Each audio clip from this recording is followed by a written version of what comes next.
Hope Nation, we're back. God bless you. Thank you for everything. Thank you for just celebrating the power and might of God and what God is doing in the midst of his people. And I'm excited. And I'm asking you right now just to celebrate with me about the goodness and about the power and might of God. If you're in the house right now, just give me a shout out. Pastor, I'm in the house. Pastor, I'm feeding off your word. Just give me a shout.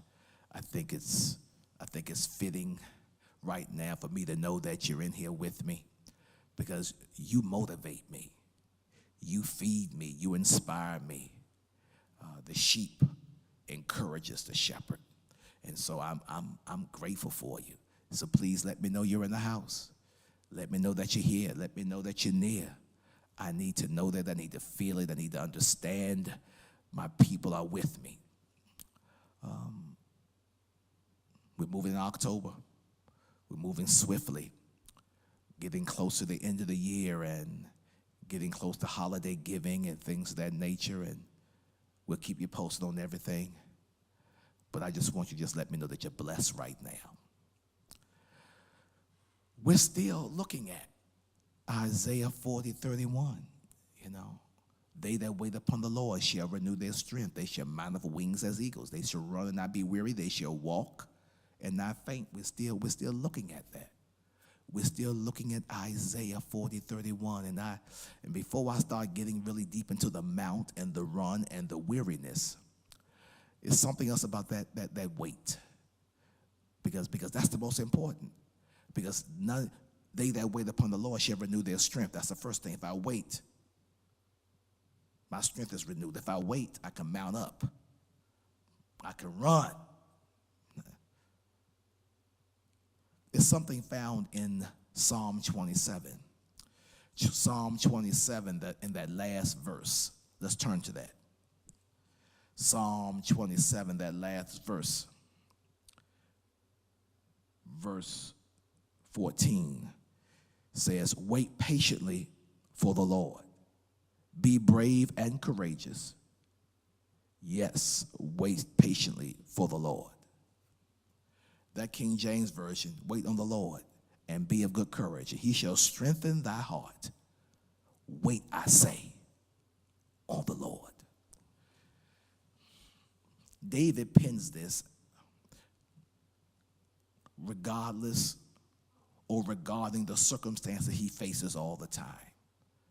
I told you last week that when David was anointed to be king by Samuel, it positioned him.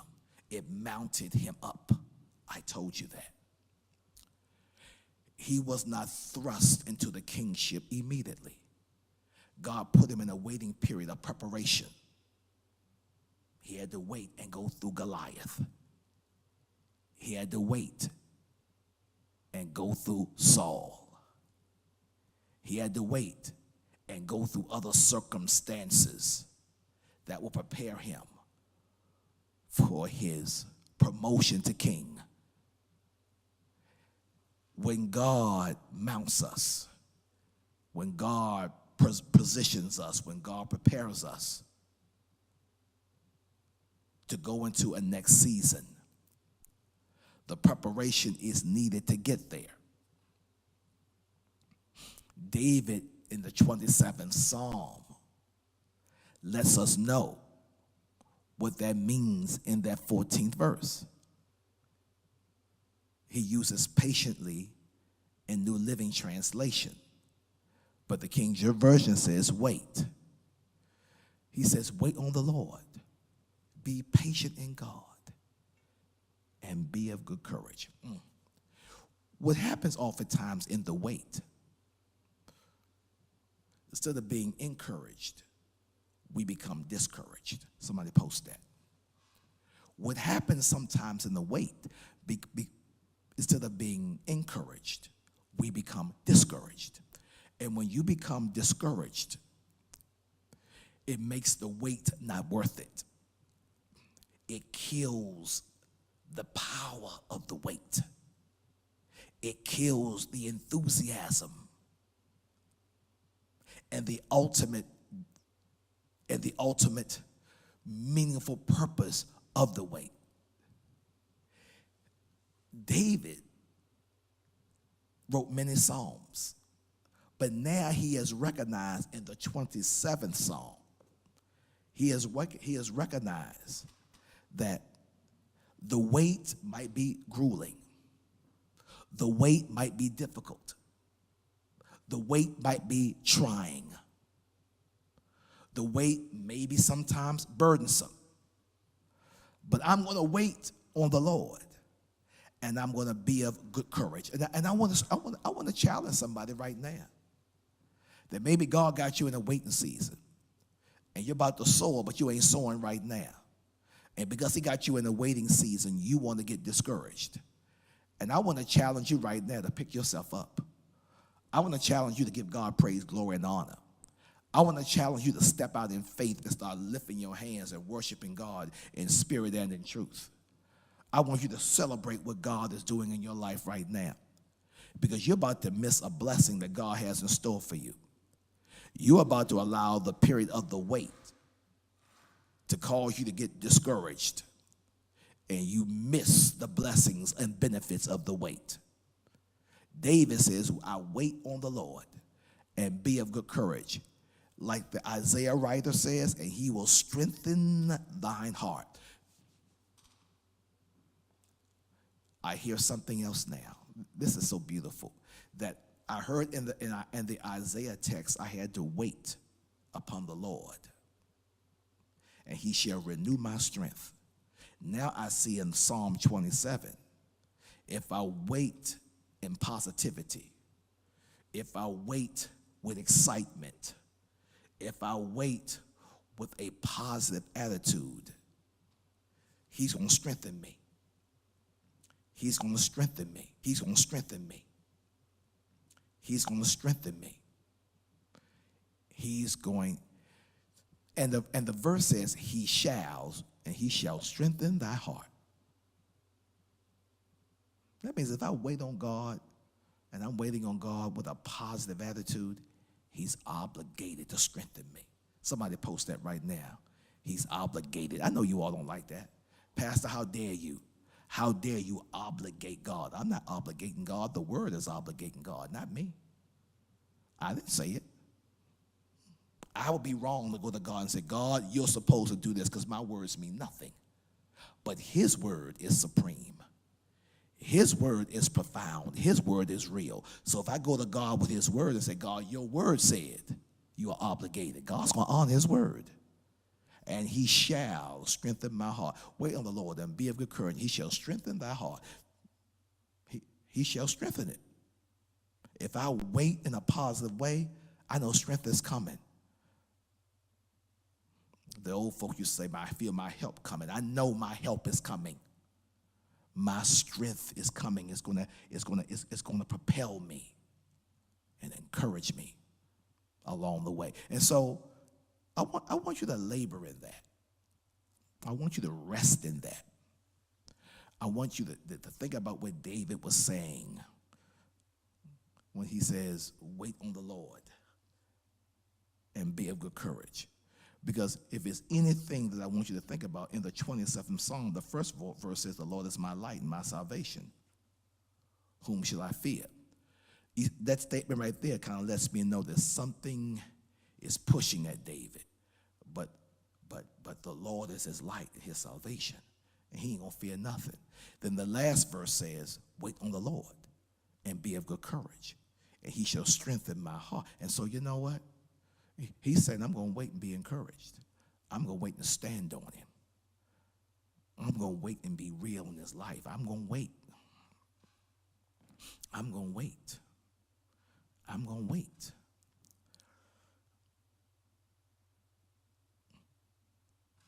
I think the writer, David, inserts certain words to inspire the human mind and the human heart to look how its faith must be exercised in battling the circumstances and the demons of the day, whatever that means. That means if I'm in a waiting period, I've got to be of good courage. I can't be discouraged. I got to be encouraged. Wait on the Lord and be of good courage, and he shall strengthen thy heart. A strengthened heart has stamina to go to the end. A strengthened heart is sustained. A strengthened heart is a heart that's able to see it to the end. That's my prayer for you right now, that God will strengthen thine heart, that God will give your heart the medicine, the spiritual gasoline, the excitement, the fervor, the long suffering to see the road at the end of the tunnel. To be strengthened is to be refreshed.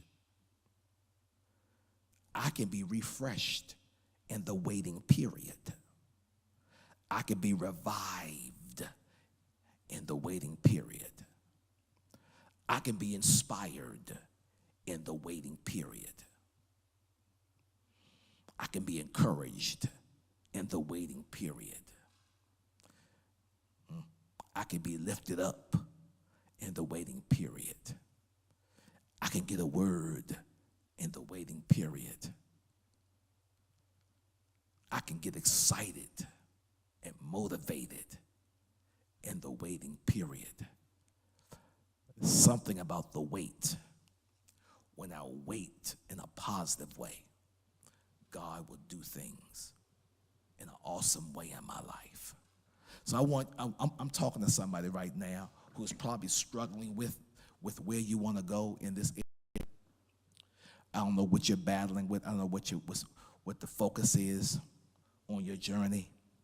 But in the waiting period, just wait. Now, I want to play with this because the King James Version says, wait. The New Living Translation says, patiently. When you hear the word wait, the word patience doesn't necessarily come out. It doesn't necessarily be revealed. Patiently is a word that gives us a greater substance of how to react. Patience gives us perhaps a greater substance of a word of how to react. Wait patiently for the Lord. I got to read that again. Wait patiently for the Lord. Be brave and courageous. Okay, let's look at that. Because they that wait upon the Lord shall renew their strength. Now, if I wait patiently for the Lord, I wait, but patience has something to do with my attitude. I can wait in anxiety. I can wait in stress. I can wait in anger. I can wait and be mad. I can wait.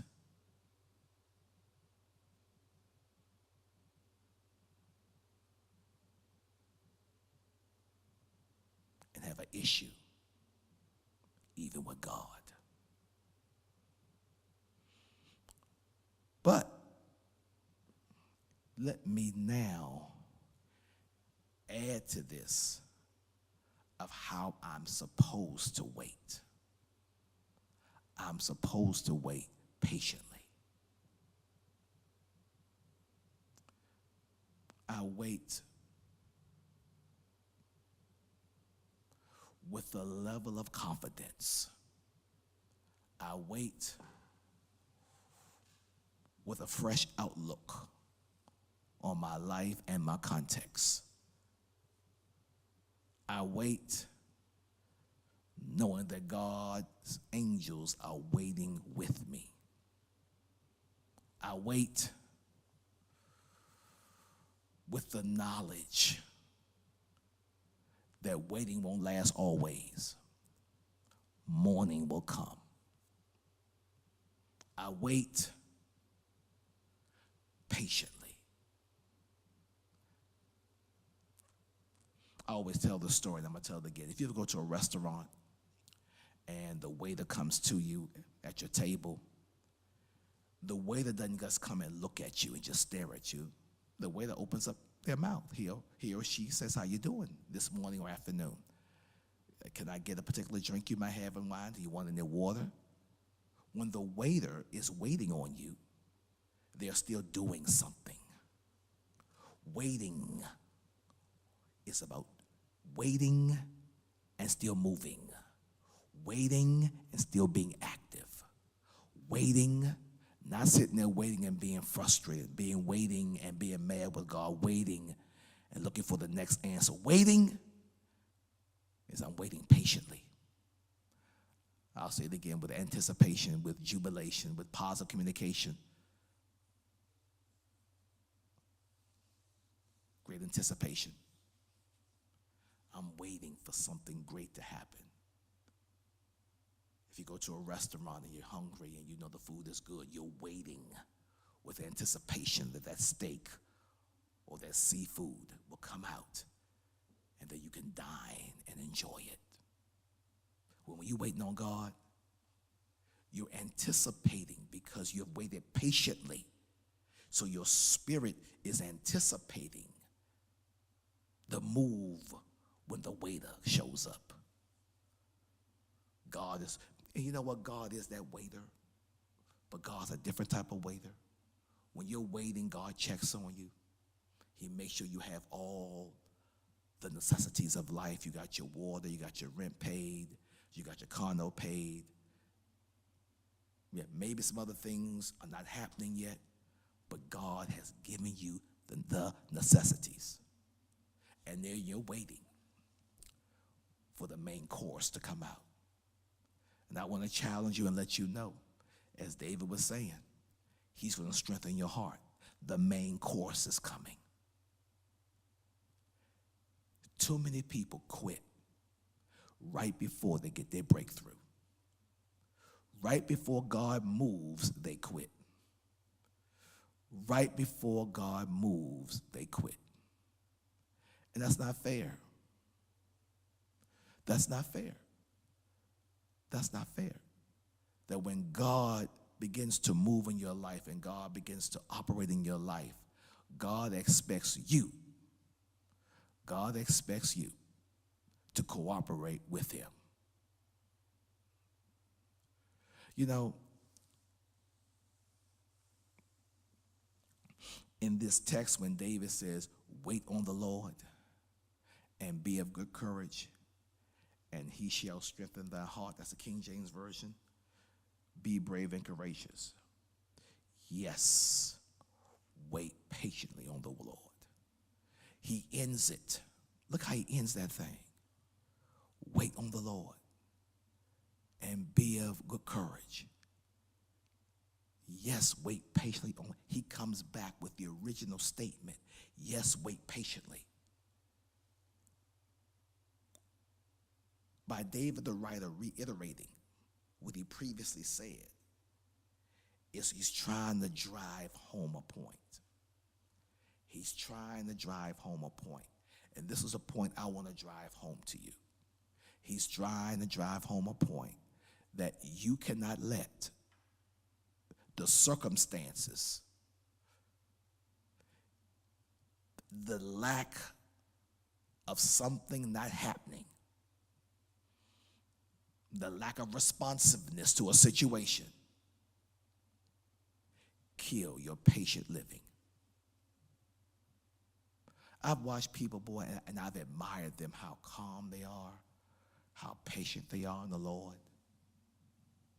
I want that same virtue. I want that same gift. I want that same feeling. I want that same attitude. I want God to look at me and say, man, he knew I was coming, and he waited for me in the right posture. He waited for me with the right attitude. He waited for me the right way.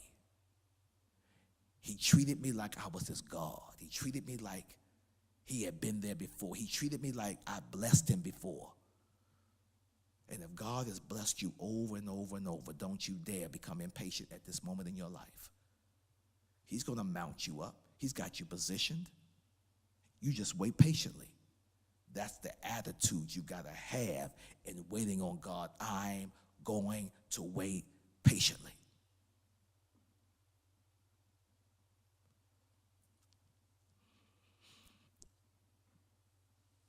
Going back to the original text of Isaiah 40:31, when he mounts you up as wings as eagles. An eagle, when he mounts up, he's anticipating the time when to go. That's a positive.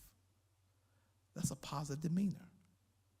So today's Bible study is real about just changing the way you think, changing the way you respond to things. I want you to walk in the positive, not the negative. I don't want you walking in the stress, but walking in the joy. I don't want you walking not knowing, not believing that God loves you, but walk knowing that God does love you. God adores you. You're the apple of God's eye. I want you walking knowing that God has the destination set and he's got you pointed in the right direction. Please post that. God has the destination set and God has you pointed the right direction. So you can just go right to the destination and the destination can come to you. Woo! This is a great time to serve in the harvest. And this is a great time. The leaves are falling. It's October. Things are changing now. And God got you in a waiting mode. He's got you waiting. And I'm going to talk about this next week. I'm going to talk about how God releases us. Because God might release me at a certain time and might not release you. God might release me and not release you. God might release you and not release me. He mounted us up. God got me one direction. God got you going another direction. And so that's why we have to be patient, because we can look at somebody else and get impatient. David had to learn to be patient because even though he was going through a great deal with Saul trying to kill him, he had to wait patiently in the Lord. Because when it was time to be promoted to the kingship eventually that he was called to serve in, he would be ready to do it under God's will and not his will. I'm going to give you one tidbit and then I'm going to close out. There was a moment in David's life, he could have killed Saul. And if he would have killed Saul, he would have killed the one that was a nemesis in his life, the one that was trying to hurt him. But also, if he'd have killed Saul, he might have been elevated quickly to king. But God told him not to. David knew that was God's anointed. That was God's king, and it wasn't time yet. I say to you with these words, don't promote yourself. Your time will come. Enjoy the waiting period. Enjoy the incubator. Encourage yourself. Think positive. Live. When God wants to elevate you and promote you, it's going to happen on the job, in the home, buying a new car. When it's supposed to happen, it's going to happen.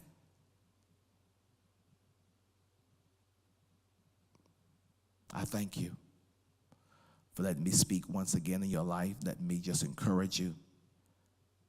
We've talked about waiting enough now. Next week, I'm going to get more into the mount, the run, the walk, the weary. We're going to talk more about that because eventually you got to soar. You got to soar because you're going somewhere. You're going somewhere. May God bless you, and we will see you next week. I love you. God bless you.